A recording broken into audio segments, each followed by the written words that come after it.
يعطيكم العافية. رح نكمل هذا الشابتر الثالث.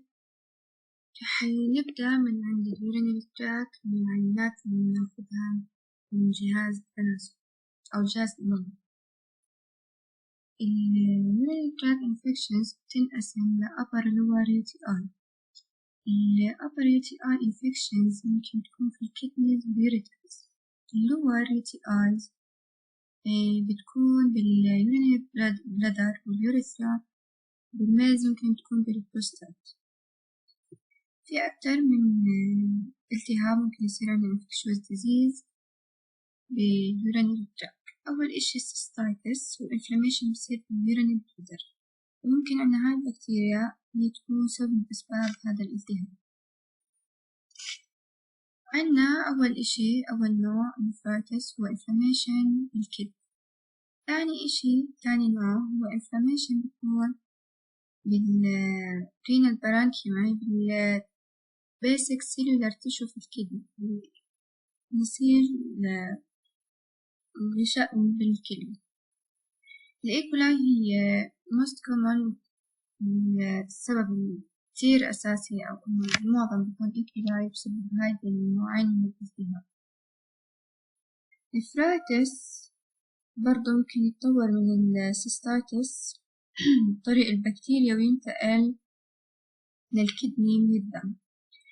عندنا اليوريثرايتس هو inflammation باليوريثرا، هو بينتقل sexually.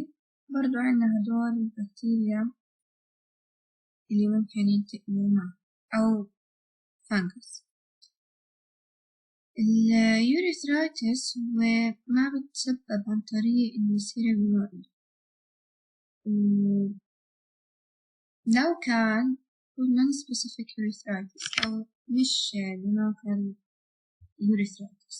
في عنا برضو البروستاتس، التهاب في البروستات. اليورين عنا بصير diagnosed للUTI عن طريق culture نعمله اليورين. ممكن يصير عنا contamination باليورين من الميكروفلورا الموجودة في الجسم. ممكن يظهر البكتيريا في اليورين، بصير عنا بكتيريوريا. بس لحتى نتجنب هذا الكونتامينيشن نعمل إشي اسمه clean catch midstream urine، يعني اللي هي عينة البول اللي بناخدها، والمفروض ناخدها في كل التحاليل خاصة في تحاليل الزراعة، اللي هي بس البول المتوسط اللي هو الأول والأخير بنفرغه ما بنحطه في الكونتينر. في بعض الحالات الطبيب بيلاقي إنه أحسن إشي ناخد العين عن طريق كاثيترز أو نيدل، طبعا ضمن تكنيك معين بيكون لحتى يحصل ستيرايد سامبل من اليورين. لحتى نمنع من البكتيريا الجروث نحاول بأول نص ساعة للعينة إنه إحنا نشتغلها، وإذا ما قدرنا بنحطها بالثلاجة على درجة حرارة 4 سلسيوس لحد ما نشتغل ونحللها. يفضل يكون خلال 24 ساعة، يعني من 24 ساعة بس لنعملها كلتشر. عندنا 3 أنواع باليورين كلتشر. أول إشي الكولين كام، الكولينيستا عمل طلع معنا التحليل. isolation identification للباثوجينز طلع معنا. آخر إشي عندنا antimicrobial susceptibility test. نيجي للجينيتال تراك. عندنا الفيميل جينيتال فيها كتير مايكرو أورجانيزم مثل هذه السبيشيز المذكورة عندنا، هاي أكتر أنواع موجودة. طبعا التكاثر أو الميكروبس بيعتمد على نسبة الإستروجين والPH اللي موجودة عندنا بالجنين. في أنواع من الالتهابات أو infectious disease بتصير عندنا بالفيميل جينيتال. أول نوع هو inflammation بتصير بالسيرفكس في عنق الرحم. النوع الثاني بصير inflammation في بطانة الرحم هو endometritis. النوع الثاني أوفيرايتس inflammation بتصير بالأوفري، والبلفيك inflammatory disease والinflammation بتصير بالبلفيك structure، برضه بصير ممكن يأثر على بطانة الرحم وعنق الرحم والفالوبيان تيوب هي القنوات عنا بالرحم، وبرضه بالبلفيك نفسه. الفالوبينجايتس وinflammation بصير بالفالوبيان تيوب باليوترين تيوب بالقنوات بالرحم، وآخر نوع فاجينايتس هو inflammation بالفاجينا. في 3 most common causes بالفاجينايتس. أول إشي في عنا هي الكانديدا ألبيكان، هي yeast fungus، عنا البروتوزوا Trichomonas vaginalis، ممكن يكون mixture of bacteria. إذا كان infections هو عبارة عن infections من mixture of bacteria بكون نعتبره vaginosis، ونسميه polymicrobial infection. هذا اللي حكيناه بأول chapter. في الفاجينايتس والفاجينوسز بيختلفوا بوجود أو عدم وجود الوايت بلاد سيلز. الفاجينايتس بنعملها diagnosis عن طريق الويت ماوث preparation، والفاجينوسز بنعملها جرام ستين.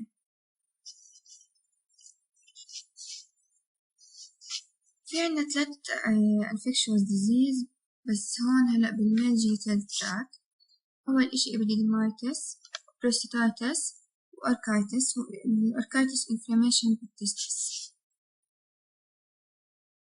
كيف ممكن ناخد العين من جينيتال تراك؟ ممكن يكون vaginal أو cervical swab، ممكن pus أو abscess ناخد aspiration. الماتيريال سامبل برضه ممكن نعمل scrubbing aspiration أو biopsy، أو ممكن يكون vaginal discharge أو prostatic secretion. الفيميل أكثر عرضة للcontamination ممكن يكون المايكروفلورا. عندنا Gonococcal culture.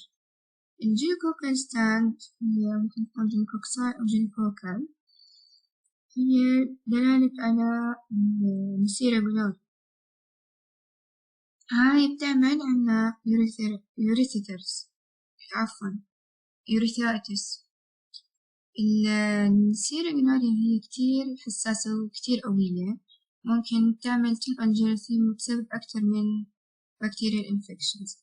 نعملها سواب عن طريق الداكرون أو كالسيوم ألجينات أو non-toxins cotton. بس بهدول ناخد عينة الجينوكوكال كلتشر. في عنا حتى نعمل diagnosis ناخد عنا سواب من فاجينا أو cervical أو urethra، throat أو rectal swab. عطول المفروض نعملها inoculated، لازم في ميديا معينة، ممكن نعملها ب highly enriched و selective media مثل Thayer-Martin أو Martin Lot. نعملها incubation في carbon dioxide environment كمان. بس هاي specimen ما نحطها بالثلاجة بالمرة، لأنه البكتيريا بتموت عند درجة حرارة قليلة. نيجي على الأورال كافيتي. في عنا بصير عنا بنت الكارث بسببها ستريبتوكوكس ميوتان، وعنا جنجيفايتس بيرودونتيتايتس. هدول التنتين التهابات باللثة بيختلفوا بالسيفيريتي تاعتها. البيرودونتيتايتس هي أشد. هلا البكتيريا لما نعملها isolation نعملها oral swab ممكن تكون عرضة للcontamination أكتر من غيرها. فإحنا لما ناخد العينة لازم يكون في عين الاعتبار إنه ممكن يكون صار لها contamination بالبكتيريا بتكون بالأسنان، مثل الثروت سواب ممكن تتأثر يصير لها contamination بالبكتيريا الموجودة بالأسنان.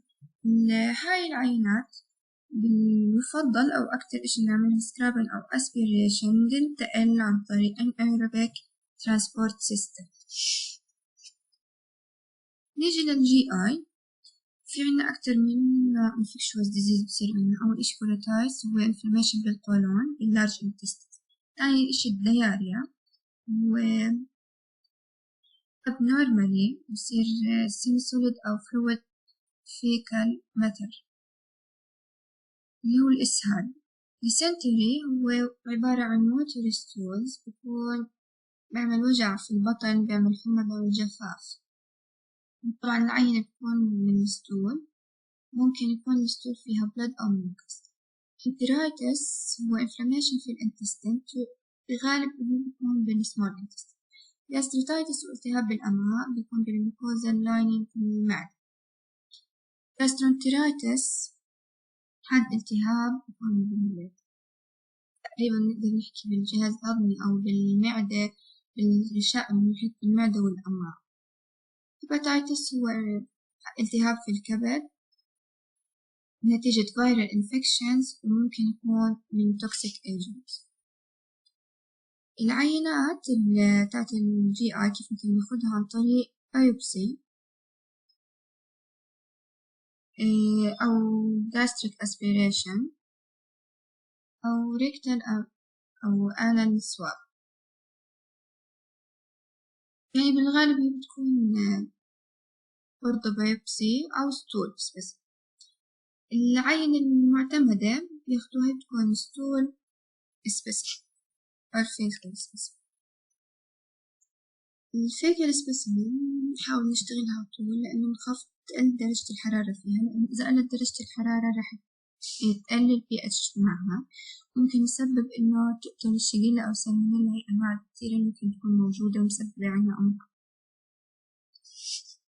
برضه السبيسمن المفروض تكون بكونتينر معين فيه يعني وضع لازم بريزيرفاتيف معين يكون فيه مثل pH 7. لأنه عنا القولون عنا anaerobic، فممكن يكون في مايكروفلورا. المايكروفلورا ممكن تكون obligate aerotolerant أو facultative anaerobes. إذا عملنا كلتشر للفيكل ممكن يظهر معنا نوع من أنواع الكلسترم كلستريديوم، هذا اللي مسبب التهاب قصدي عفوا تسمم غذاء. إذا كنا شاكين إنه عنا العينة رح تكون فيها كلستريديوم وفيها رح يكون فود بويزنينج، يعني نعملها انأيروبيك. أما إذا كان ممكن يكون إشي تاني عادي، مش شرط. ممكن نعمل combination من التحاليل اللي عنا microscopic examination culture chemical test biological test.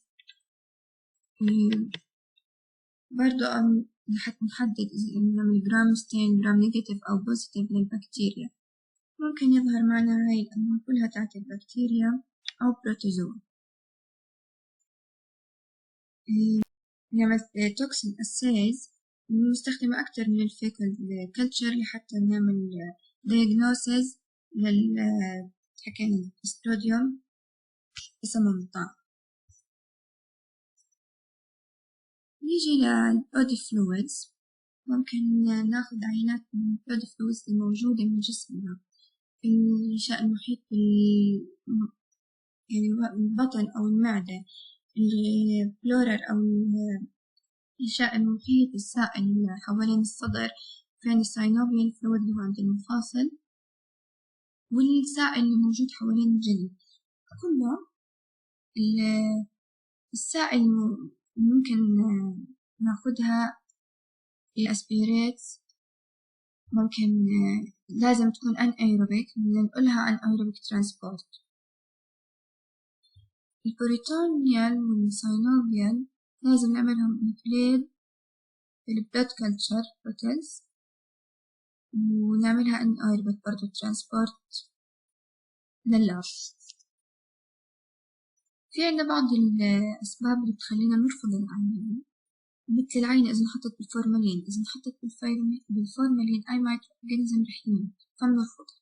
إذا العينة إلها أكتر من 24 ساعة، إذا السبيوتم له أكتر من 24 ساعة بنرفض العينة، لأنه ممكن تكون صار contamination بأي مايكروفلورا بالأورال كافيتي وصار له جروث كان. إذا عملنا سمير أو سكريشن